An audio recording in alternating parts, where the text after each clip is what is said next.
Hi, and welcome to the Finovate podcast. Joining me today, we have Best of Show winner SESAMm from FinovateEurope. Sylvain Forté, their CEO and co-founder, is with us. Sylvain, thank you so much for joining me. Thanks a lot. Hi, it's a pleasure to be with you.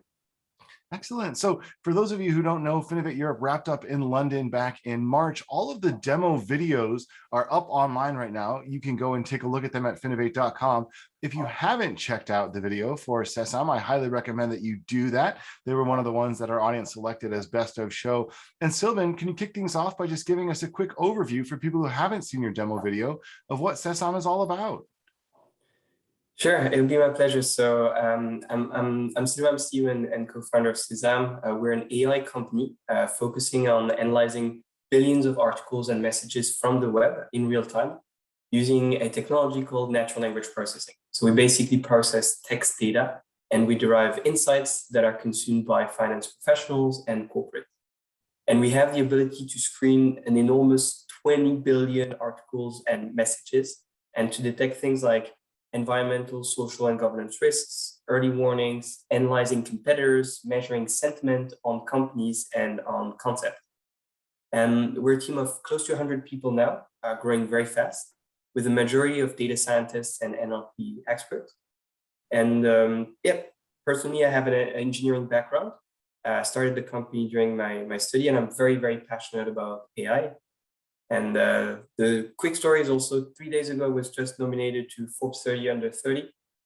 So that is also a good recognition of the work that the company is doing and the growth that we're seeing as a fintech startup. Yeah, no, that's great. That's got to be really validating, and congratulations. Thanks. So one of the things that I thought was really helpful, you started off your demo by digging into Wirecard, a company that went bankrupt a couple of years ago, and you made the case on stage, and it was a convincing case that it would have been possible to see their difficulties coming based on information that was generally available at the time. Can you talk a little bit about what kinds of pieces SESAMm was able to see that nobody else was able to see that would have given you that indication that there was a problem here? Yeah, one of the ways that we process data is that we basically have access first to a number of highly local sources in local language that we can process in real time. So think very local journals corresponding to companies that either no one covers or subsidiaries of large companies which may be exposed to local controversies. And in addition to that, we have a knowledge graph where we're going to map a group directly to its subsidiaries, to its brands, products, C-level executive. That really gives us the ability to dive into topics that mainstream media may not have linked to the company automatically. And in the case of Wirecard, one of the key information that we found is there were initial accusations of fraud in their Singapore subsidiary specifically, in local journals that were not being picked up by mainstream media at the time. And that was more than 6 months prior to the scandal really emerging in mainstream media. And what's interesting is for us is identifying these local pieces of information in local language and also finding the patterns using natural language processing in order to have them emerge as an actual alert. So making sure that we can link them to the right topics. For Wirecard, it's actually fraud, and we need to make sure that this is properly understood by the system so as to raise that initial alert for investors. Yeah, I mean, so certainly I think there's obviously being able to go deeper, but this information is publicly available. How come you're able to see it and other people weren't able to kind of get that and make that connection? It's primarily a question of size, actually. It's just that there is a lot of content on the web, and not all of that content is well structured. So on our side, we basically structure around 20 billion articles and messages so that it becomes easily searchable, and so that finding patterns becomes something that is more easier for investors and also more affordable. And so that means that we have access to more than 4 million different websites in 100 different languages. And we also have the ability to track that over time, as we have a 13 years archive, enabling us to find an anomaly in a specific behavior. For example, volumes of data on a specific company that are much, much higher than the average over a period, and things that we can identify as potential risks. And so, yeah, we have 300 terabytes of data, but that strength with all of these contents is also the difficulty that people have with letting good insights emerge from web data. On our side, we do the work of structuring these contents, using relevant algorithms in order to analyze them so that it actually can generate valuable information. Yeah, no, I mean, really interesting. And there are a couple of kind of data points that you offered there that I just want to highlight again that kind of go to how powerful the tool really is. How many terabytes of data did you say that you've been able to collect so far? So we have around 300 terabytes of data, and our clients can basically generate requests on the fly on the data. So they can basically generate their own queries and immediately receive an indicator. So that means that these 300 terabytes, they're not just stored in the data lake. We constantly go over them and create indicators on the fly. So yeah, computing per year is in the petabytes. Yeah, I mean, that's amazing. And I think also looking at, so 13 years of data, what an interesting 13 years you have seen. You've got kind of financial crisis on one side of it, a decade of kind of boom time in the middle, and then this pandemic on the other side of it. So you guys are getting a nice kind of diverse mixture of data, which is really interesting. And obviously, if you could unpack all of those pieces, all those insights, there's quite a bit there. So now let's switch and talk a little bit about the use cases for this. Who are your customers and what are they using you for? So we have a variety of different customers, primarily in the financial sectors, so banks, asset managers, funds, private equity players, and also more and more corporates that are using these types of solutions. And the typical use case that they use that for are, for example, generating ESG insights, whether it's controversies or scores, because in the field of ESG, indicators tend to be moving very slowly, updated once per quarter, once per year. With natural language processing, we can update ESG insights every single day and really receive interesting early warnings, including on small companies. We cover more than 5 million companies, including a lot of private firms that no one else covers in the world. We also have, so we also have lots of other types of use cases in the finance sector, from monitoring assets from a reputational perspective with sentiment, to generating early warning from a credit perspective.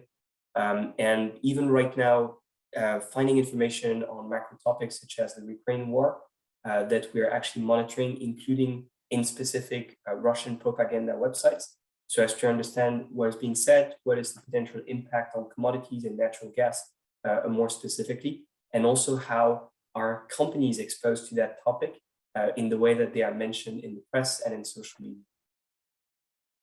Wow, I mean, so clearly a lot of different places you can point this tool. I think investment makes a bunch of sense. It's really easy to see that.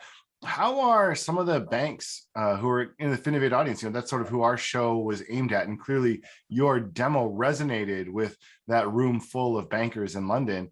How are banks and other financial institutions using you guys? Yeah, and banks are definitely some of our main clients because they can use these tools in a number of different topics. Asset management, parts of the bank can use that for investment purposes, but they can also use this in order to track their own clients and their own suppliers, for example, from an ESG perspective, and get the kinds of insights that asset management traditionally receives, but really in other parts of the bank. And we work a lot with data science groups inside banks, with the CIO, with analytics groups and ESG teams, also and sustainability, which can all consume part of the solution for their own use case and can leverage the NLP capability to customize their own indicators. Wow. No, I mean, I think it's really easy to see. And one of the fun things about technology like this is that you can really apply it towards so many different things. You've built the tool, and now I'm sure there are people who are out there kind of taking it and pointing it at things that you didn't necessarily expect or using it creatively. What are some of the different ways that people who are using your technology that you kind of never saw coming, 5 years ago when you started working on this, started thinking about this? Are people doing anything that's sort of out of the ordinary with it? Yeah, well, one thing that is really cool for us is that we really started as a fintech company purely focusing on public markets.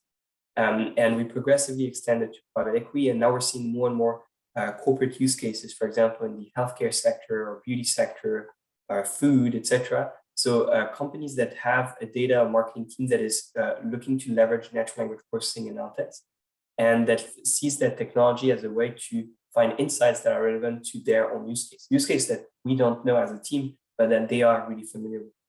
And for example, people use this in order to identify potential M&A targets, smaller brands that they could acquire, for example, in the food sector, and finding the ones that are really emerging as key players in the space, or people are using that in their corporate social responsibility group in order to track their own suppliers and making sure that there isn't any potential issue, and making sure that they can spend less time monitoring them on an active basis, but rather receiving the ESG insights straight in their mailbox and in their system. And we discover new use cases every day. That's the really, really cool part. Yeah, no, that's the really fun thing, is seeing what other people can do with what you've built and where they can point it. But I think the M&A space makes a lot of sense. It can be difficult to kind of do that due diligence, no question. So let's talk a little bit now about the demo itself. Obviously, getting up there on stage, you were able to create that connection with the audience. What was your mindset like as you were backstage about to come up into those bright lights? Can you talk us through that a little bit? Yeah, I have to say it was a bit intense. So it's Finovate is a very big stage. The preparation was pretty solid and very well organized, which does put a bit of pressure on presenters.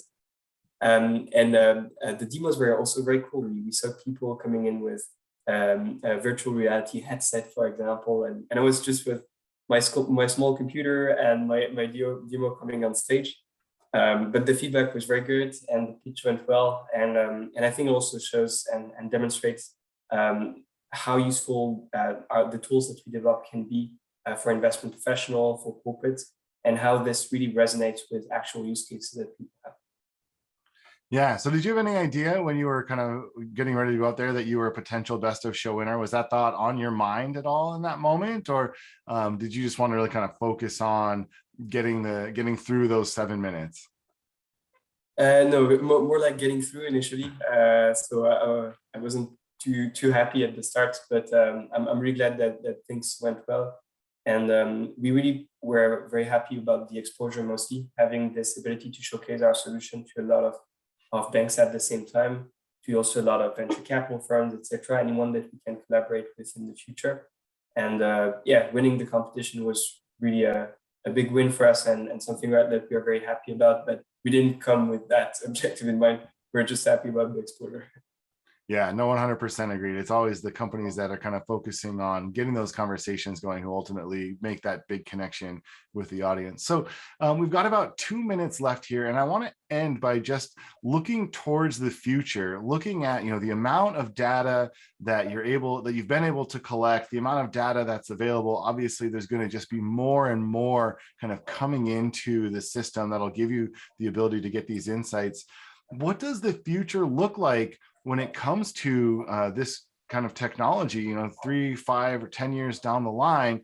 At some point, are we looking at just being able to have kind of every single piece of data that's online being able to come into a platform like this to be analyzed and screened? Or are there some limiting factors somewhere that will eventually keep people from being able to kind of take it to this huge extreme? Yeah, that's a good question. So for us, the objective is really to become the reference worldwide in natural language processing web insights. So meaning any firm that is thinking about doing NLP on web data should hopefully think about SESAMm in the future. That's an ambitious goal, and one that is driven by our ability to constantly increase the amount of data that we have. We augment the size of our data lake by around 30% per year.